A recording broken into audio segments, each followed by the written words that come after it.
January 14th, 1945. The frozen outskirts of Neuville, Belgium. The air itself seems brittle, a razor-thin sheet of glass threatening to shatter with every artillery report. For Captain Daniel Auerbach of the 101 1st Airborne Division's 326th Medical Company, the world has been reduced to the confines of a hastily converted barn. The smell is a thick, inescapable cocktail of wet wool, iodine, blood, and the cloying sweetness of gangrene. It clings to the back of the throat.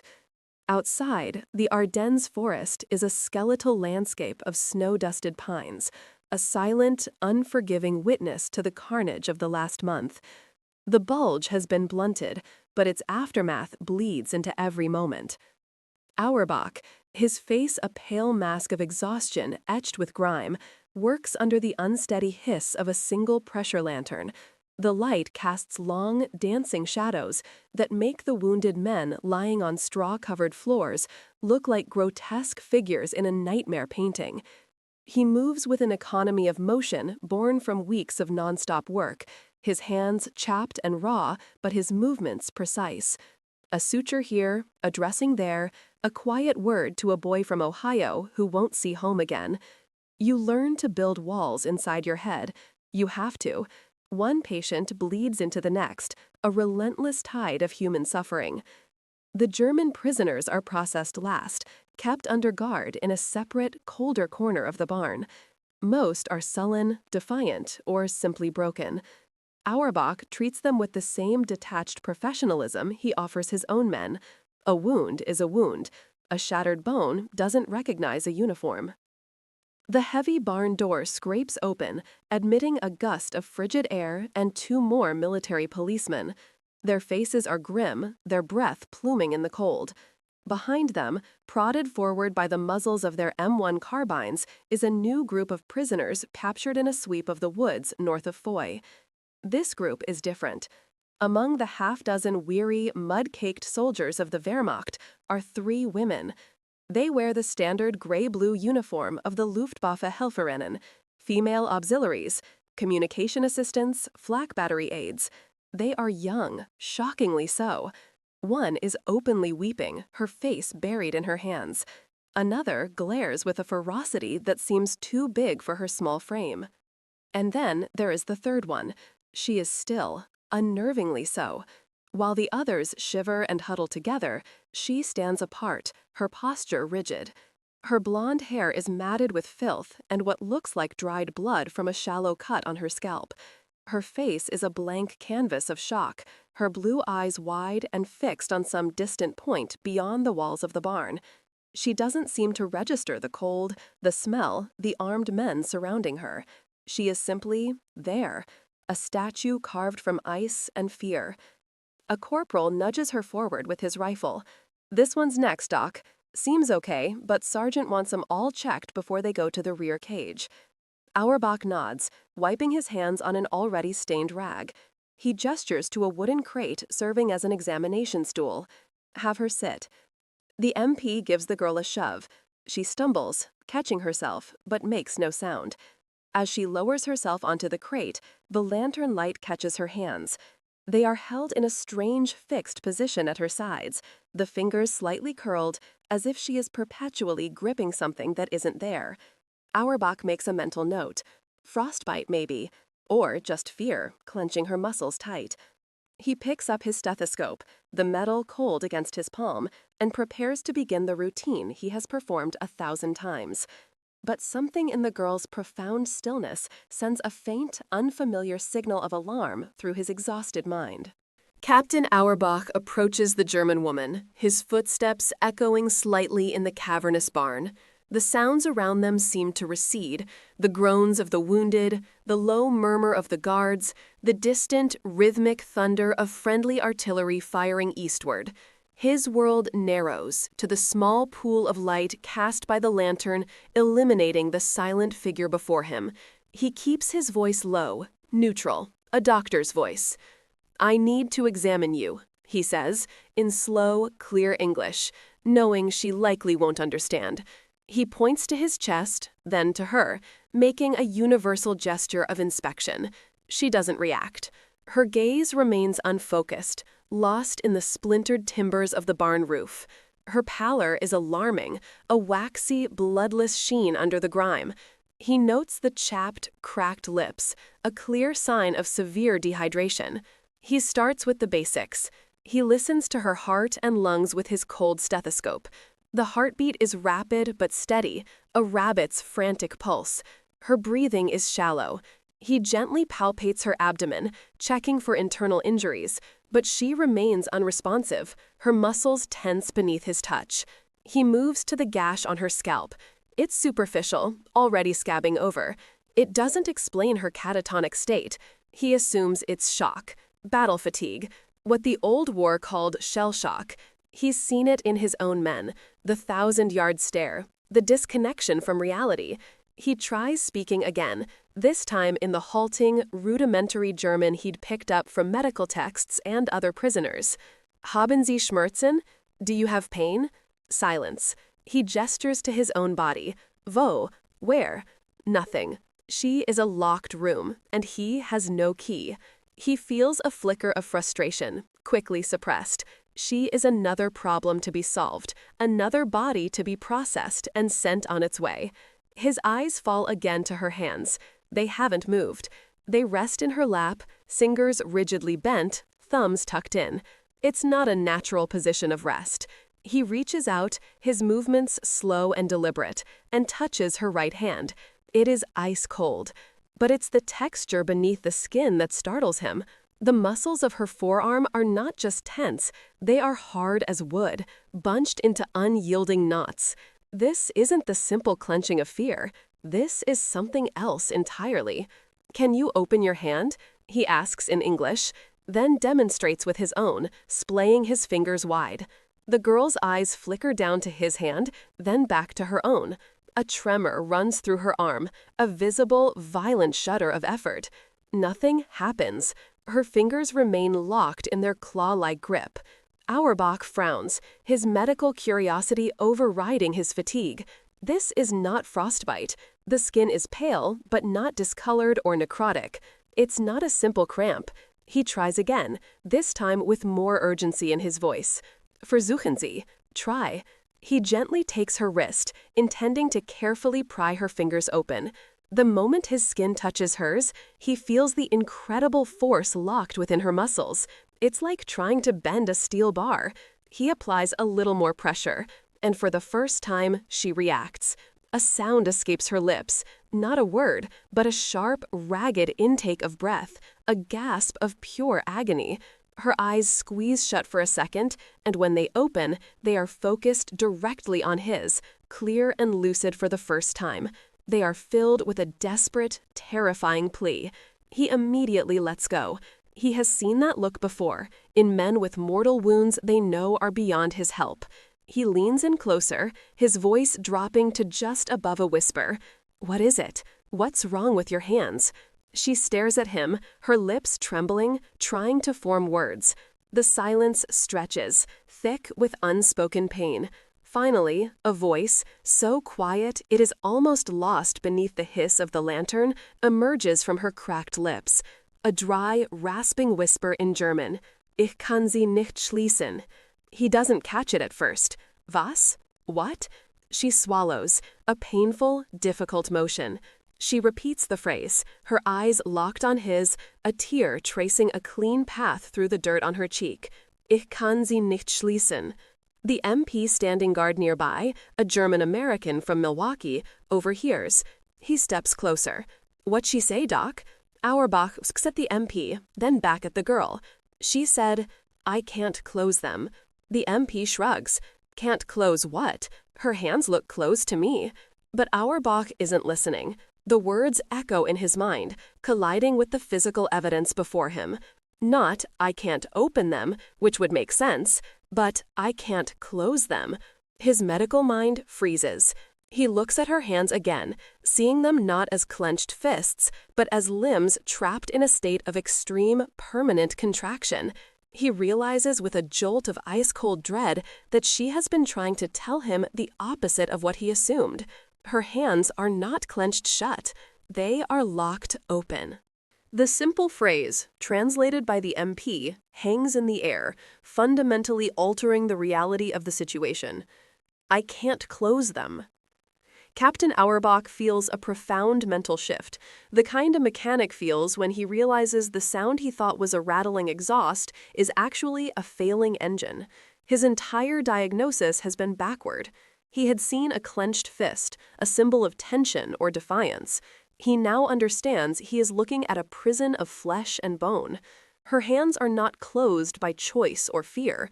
They are frozen in a state of tetany, a violent, sustained muscular contraction she is powerless to stop. Her natural state, her resting state, has become this agonizing, claw-like paralysis.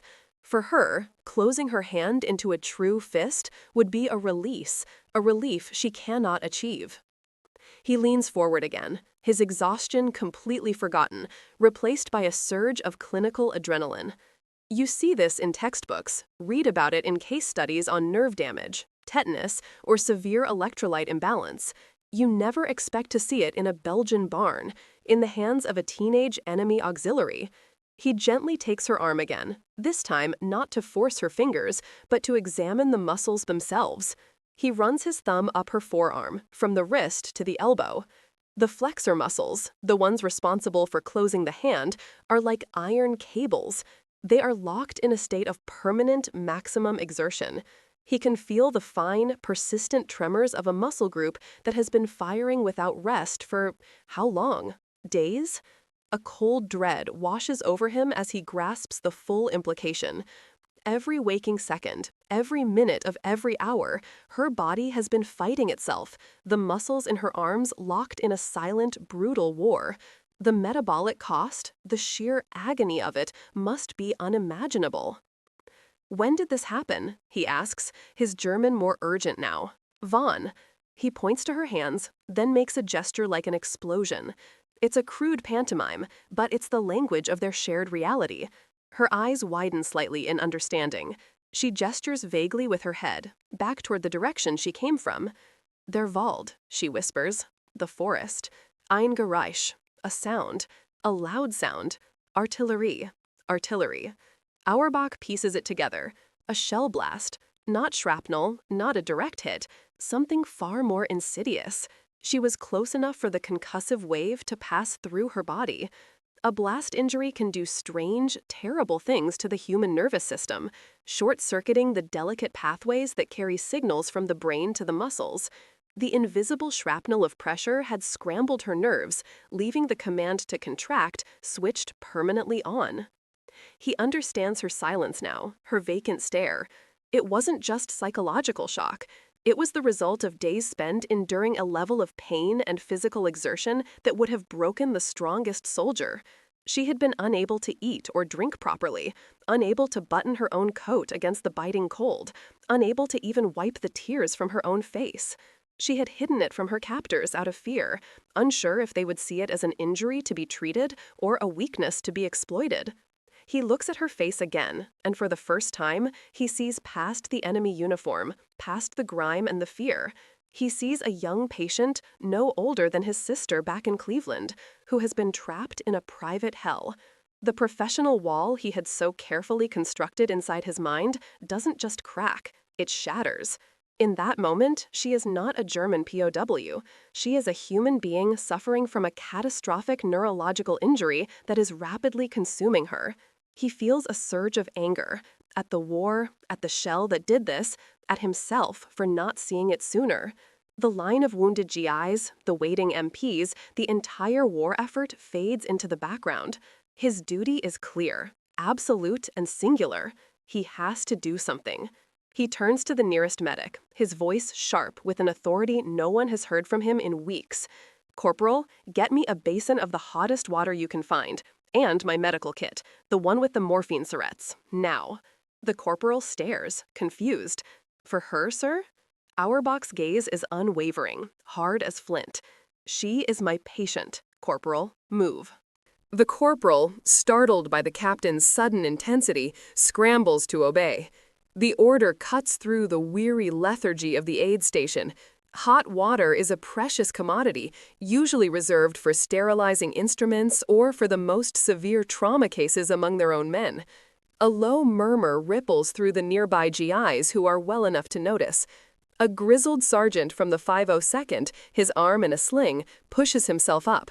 "Doc, you're using a morphine Zurette on a Kraut? We got boys here who could use that." Auerbach doesn't turn to face him. His focus is entirely on the girl. "Every man in this barn who needs morphine has already received it, Sergeant," he says, his voice dangerously quiet. "This is a medical decision, not a tactical one. Stand down." There is a tense silence, but the sergeant, recognizing the unyielding steel in the doctor's tone, slowly sinks back down, muttering under his breath.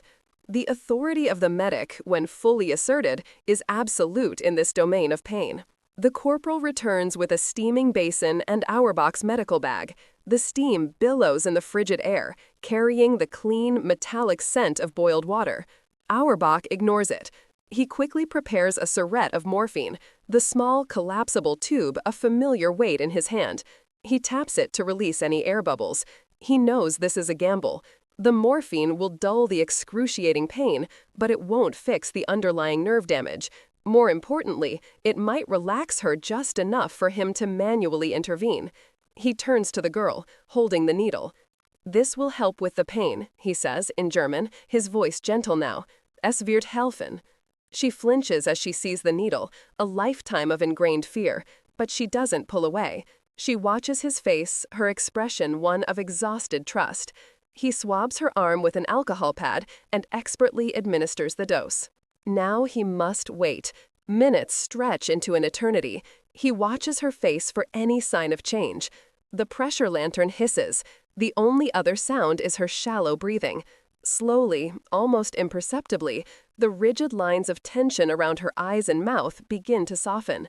The morphine is beginning its merciful work, severing the screaming connection between her muscles and her brain's pain centers. Auerbach knows he has a small window. He pulls the basin of hot water closer. "We need to get her circulation going," he murmurs, more to himself than to anyone else. "Try to shock the muscles into relaxing."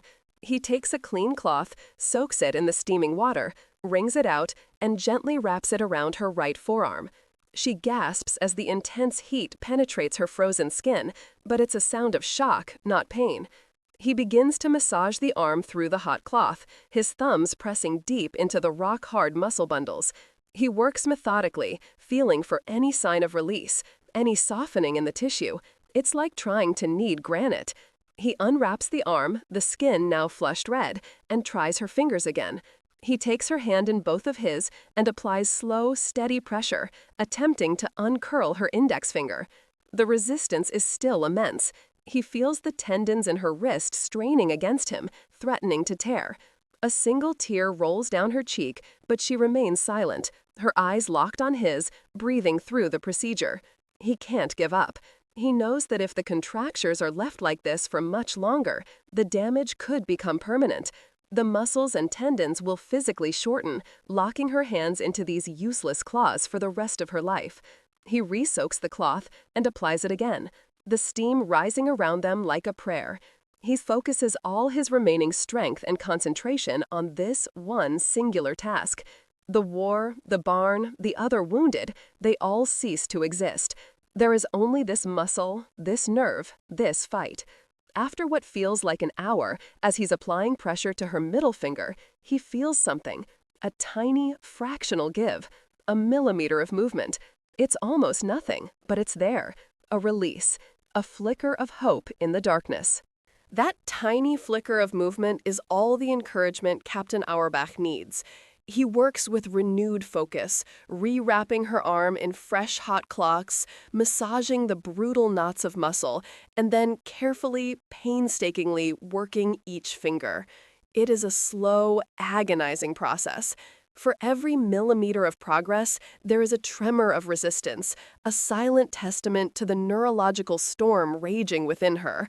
The morphine has created a fragile truce, allowing him to intervene without causing her unbearable agony. He manages to straighten the fingers of her right hand enough to slip a makeshift splint, 2 tongue depressors wrapped in gauze against her palm and wrist, securing it to prevent the muscles from immediately contracting again. It's a crude solution, but it will hold them in a more natural position, buying her time. He then turns his attention to her left hand, repeating the entire grueling process. By the time he is finished, sweat is beading on his forehead, despite the barn's chill, and his own hands ache with the effort. He has wrapped both of her hands in gauze and splints. They look clumsy, mummified, but they are no longer the terrifying claw-like appendages they were an hour ago. The girl, whose name he learns is Annalise, stares down at her bandaged hands as if they belong to someone else. The vacant, shell-shocked look in her eyes has been replaced by something else, a dawning, exhausted awareness. The acute agony has subsided into a deep, throbbing ache. Auerbach finds a tin cup and fills it with water from his canteen. "Trinken," he says softly. "Drink." He holds it to her lips. She leans forward, her movements stiff, and takes a few sips, the water catching on her dry throat. When she leans back, her eyes meet his. In them, he sees no politics, no ideology, no enmity. He sees only a profound, silent gratitude that transcends language and uniform. It is a moment of pure, unvarnished human connection in the midst of mechanized slaughter. For an instant, they are not a doctor and a prisoner, not an American and a German. They are simply 2 people, one who was in desperate need and one who was able to help. The moment is broken by the scrape of boots. The MP sergeant has returned, his expression less hostile now, more weary. "Time to move them out, Doc. Truck's here to take them to the main holding area in Bastogne." Auerbach nods slowly. He has done all he can. He looks at Annalise. "They will take you to a hospital," he tells her in his broken German. "Ein Krankenhaus. Other doctors." He hopes it's true. He hopes that somewhere down the long, bureaucratic chain of prisoner processing, someone will see the splints, read the tag he is now writing out detailing the blast injury and tetany, and get her the specialized neurological care she will desperately need. But he knows the odds. In the chaos of war, she is just one more body to be moved, one more file to be processed. He watches as the MPs lead her and the other prisoners out of the barn and into the gray, unforgiving light of the winter afternoon. Annalise looks back once, a fleeting glance over her shoulder, before the heavy door closes, plunging the barn back into its dim, flickering world of pain and endurance. Captain Daniel Auerbach stares there for a long moment, the scent of steam and morphine in the air. He is bone-tired, but something inside him has shifted. The encounter has scraped away a layer of his carefully constructed cynicism, reminding him of the oath he took in a sunlit classroom a world away. He turns, picks up a fresh roll of bandages, and walks toward the next soldier waiting for him, the silent whisper of a German girl forever etched into his memory.